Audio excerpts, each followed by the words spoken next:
అనంతపురం జిల్లా రాయదుర్గం పట్టణంలోని ప్రసిద్ధ శ్రీ ప్రసన్న వెంకటరమణ స్వామి బ్రహ్మోత్సవాల్లో భాగంగా శ్రీవారి కళ్యాణం అంగరంగ వైభవంగా నిర్వహించారు.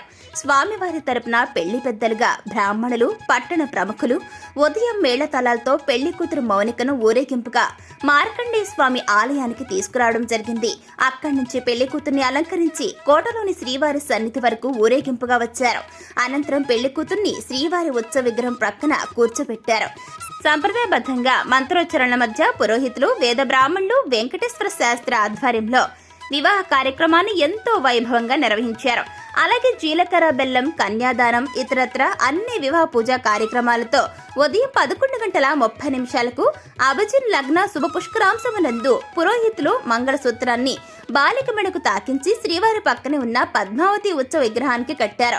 అలాగే పసుపు కొమ్ముతో ఉన్నటువంటి మంగళసూత్రాన్ని ఓ మహిళ బాలిక మెడలో కట్టడంతో పెళ్లి తంతు అనేది ముగిసింది. ఏటా పద్మశాలి వంశం అరవ తెగకు చెందిన బాలికతో శ్రీవారికి పెళ్లి చేసే సాంప్రదాయం ఇక్కడ కొనసాగుతూ వస్తోంది. ఈ ఏడాది రాయదుర్గం పట్టణవాసులు అరవ రమేష్, జయమ్మల కుమార్తె మౌనికతో శ్రీవారి వివాహం అనేది జరిపించారు. 100 ఏళ్ల నుంచి రాయదుర్గంలో కొనసాగుతున్న ఈ వివాహ సాంప్రదాయం వల్ల శ్రీవారితో పెళ్లిన ఆ బాలికకు మంచి సుగుణ సంపన్నుడైనటువంటి భర్త లభిస్తాడని ప్రతి ఒక్కరి నమ్మకం. ఇక ఈ కార్యక్రమంలో రాయదుర్గం ఎమ్మెల్యే కాపు రామచంద్రారెడ్డి దంపతులు, పట్టణ ప్రముఖులు, ప్రజలు పాల్గొన్నారు. నా పేరు మౌనిక. నేను 7th క్లాస్ చదువుతున్నాను శ్రీ బాలా గంగాధర్ తిలక్ స్కూల్లో. నాకు వెంకటేశ్వర స్వామితో పెళ్ళైనందుకు చాలా సంతోషంగా ఉంది. అనంతపురం జిల్లా రాయదుర్గం పట్టణంలో వెలిసినటువంటి శ్రీ ప్రసన్న వెంకటేశ్వర స్వామి దేవాలయం నందు గత 7 రోజులుగా బ్రహ్మోత్సవాలు ప్రారంభమై ఈరోజు స్వామివారి కళ్యాణోత్సవం జరిగింది. ఇది అతి పురాతనమైనటువంటి దేవస్థానం.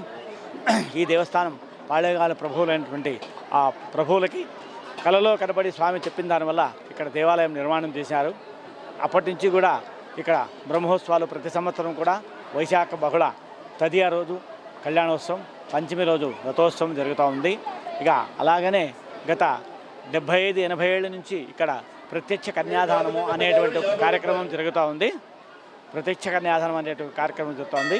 అరవా వంశస్థులైనటువంటి పద్మశాలి వంశోద్భులైన అరవా వంశస్థులు ఒక 8 ఏళ్ల బాలికను ఇచ్చి కన్యాదానం జరిపిస్తారు. ఇది వాళ్ళ ఆచారం. మొదటి నుంచి కూడా 70-80 ఏళ్ళ నుంచి కూడా వాళ్ళు ఈ ఆచారాన్ని పాటిస్తున్నారు. ఆ విధంగా స్వామివారికి కన్యాదానం చేయడం వల్ల వాళ్ళ వంశం వృద్ధిలో వస్తుంది అనేటువంటి స్వామివారి పైన ఉండేటువంటి నమ్మకంతో వాళ్ళు ఆ కన్యాదానాన్ని, ఆ ఆచారాన్ని అలాగనే పాటిస్తున్నారు. కాబట్టి ఈరోజు కూడా అతి వైభవంగా శ్రీ భూనీలా సమేత ప్రసన్న వెంకటేశ్వర స్వామి వారికి ప్రత్యక్ష కన్యతో కన్యాదానం జరిగింది. స్వామివారి భక్తాదులందరూ కూడా చాలా విరివిగా దర్శించుకొని స్వామివారికి ఒక పాత్రలైనారు. అలాగే ఓం నమో వెంకటేశాయ.